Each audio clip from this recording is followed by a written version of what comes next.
Hello everybody, Robin here at Toadstool Tarot, doing multiple takes of my top 10 of 2021 and honorable mentions year-end roundup because my camera is misbehaving again today. This is the third take so far. We shall see what happens. Try to go a little bit faster this time. Number one on my list, the Tarot for all ages. Beautiful deck, pop color images that I love. The stylized quality and palette of this deck, just gorgeous. One of my top 3 decks of the year.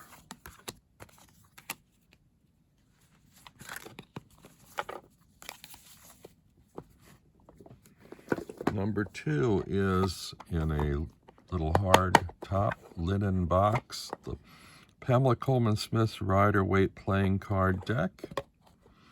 These are on ivory stock, small images with big borders, very wonderful to handle, very slick, slippery, nice finish to them.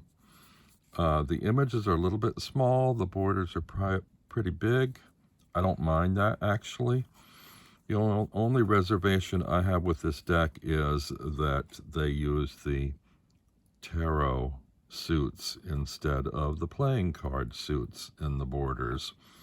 I believe they should have used the playing card suits as it's a playing card deck, or at least use them in addition to the tarot suits. But the look of the deck is beautiful. It's gorgeous to handle. I love this sort of playing card size format, and I like that idea for a tarot. Number 3 is the Loon tarot. This is from MakePlayingCards.com. Comes shrink wrapped. I think you can get a tin with this design on it for considerably higher cost. I bought these generic tins on Amazon, these window tins. They come about 10 of them for 20 bucks, so that's a bargain. And I love the gentle feel and palette of these cards. It almost has a kind of a folk art feel, sort of peasant village. They're very non-threatening, the images. Very comforting, like a warm hug. This is probably my favorite deck of the whole year.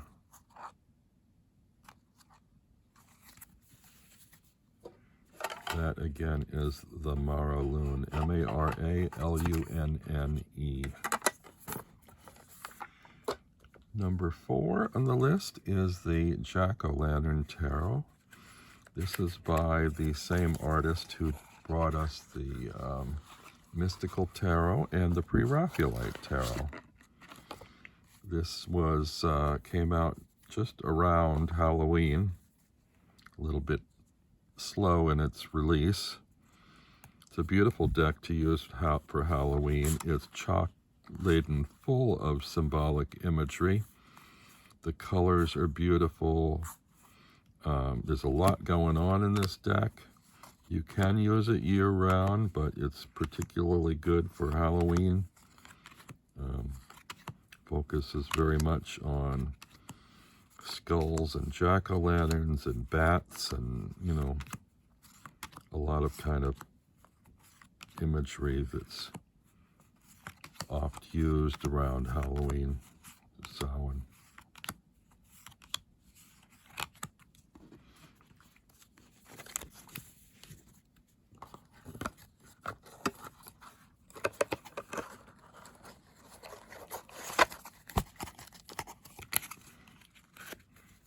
Next deck, number 4, I guess. This is the Tarot of Curious Creatures by Chris Ann. Comes in a hard, very sturdy box. These are anthropomorphic images of tarot characters with human bodies and animal heads. I find this very witty, very comical. It also has a kind of a, what's the word I'm thinking of? Retro feel, that's not the word I'm thinking of. Kitsch, I guess. Kind of, sort of a kitschy fashion sense. And the colors are gorgeous, bright pop colors, amusing expressions on the animals' faces. The body language in the bodies is also very animated. And it's a very easy deck to read with.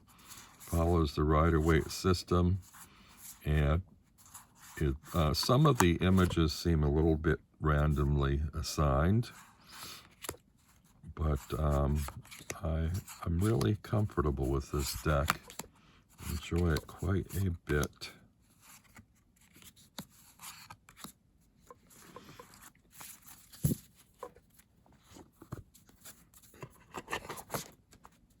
This would probably be my number 2 or number 3 deck of the year. Next is the Dream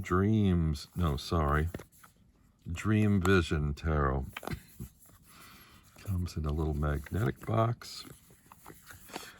This is sort of like a deck of, I want to say, energy beings or light beings. It's very spiritual, I think. No real line work in this deck for the most part. It's like airbrushed fields of color. Not really a lot of sharp edge lines. Very few. Mostly gradations of colors and patterns. Beautiful images. The deck comes in a sort of an iridescent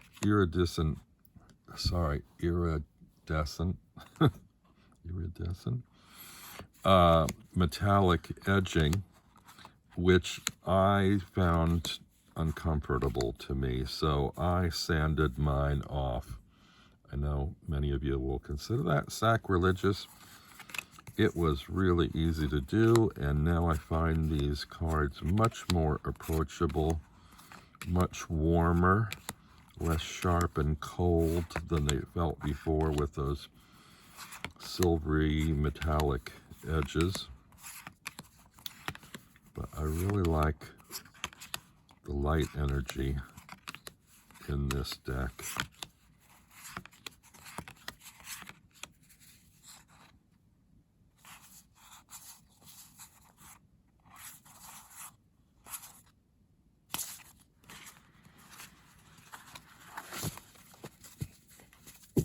So that is the Dream Vision Tarot.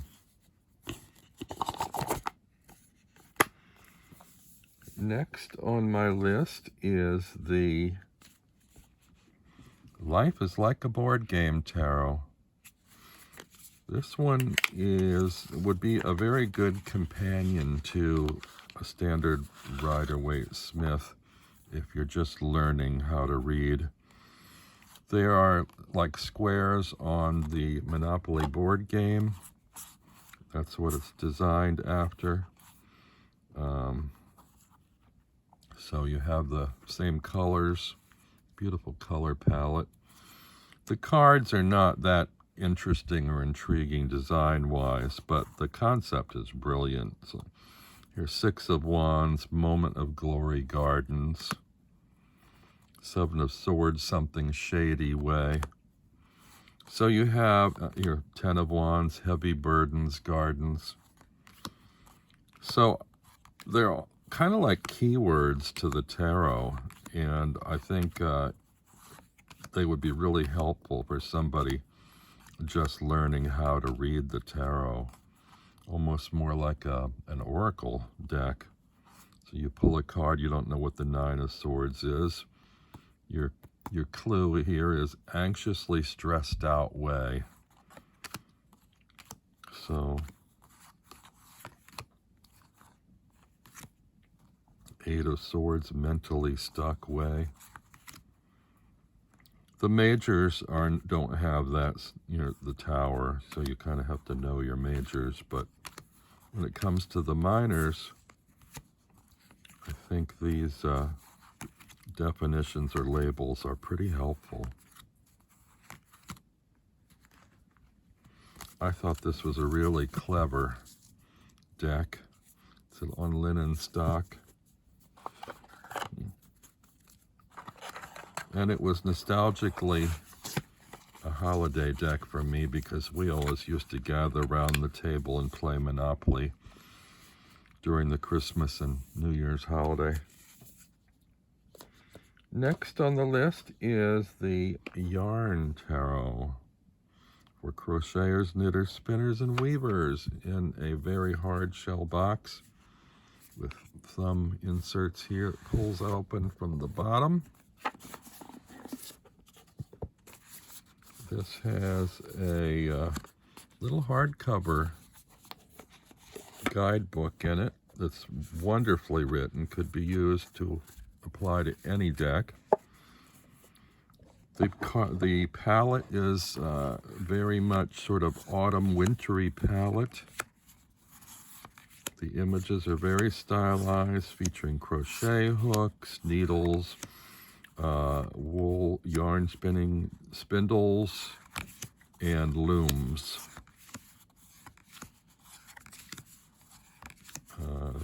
This would be a great deck to use during the Christmas holidays or winter. Most of the characters in it are wearing cape, shawls, sweaters, scarves, little beanie caps with pom-poms on them. So yeah, it has a kind of a cold weather feel.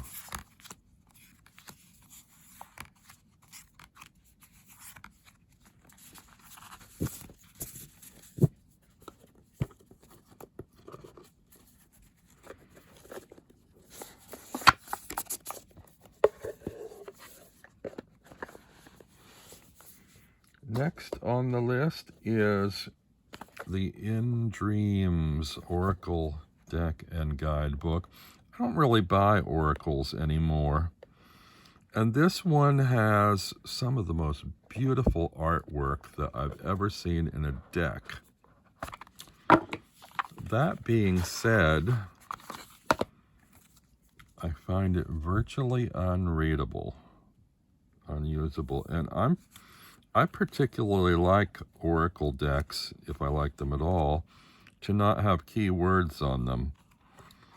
But I'm fine, and this one only has numbers, and there's only a couple of keywords for each card in the guidebook, so it's not very helpful. And the keywords I don't find particularly resonating with the images, but the imagery is just amazing. These are really beautiful paintings. And if I don't use this as a divination deck, I will just keep it in my collection as a beautiful art deck, because these paintings are so detailed, so filled with patterns, and just quite amazing.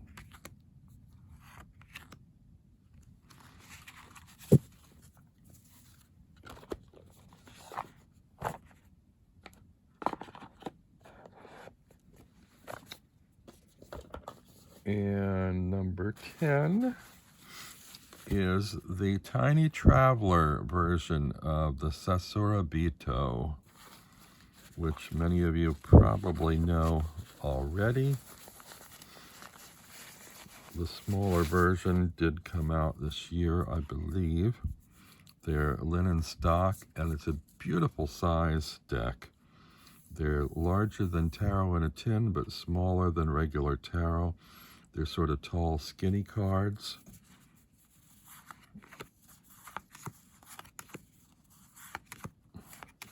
You may be familiar with these images. I'm fairly new to this deck, and I'm getting to know it better and getting more comfortable with using it.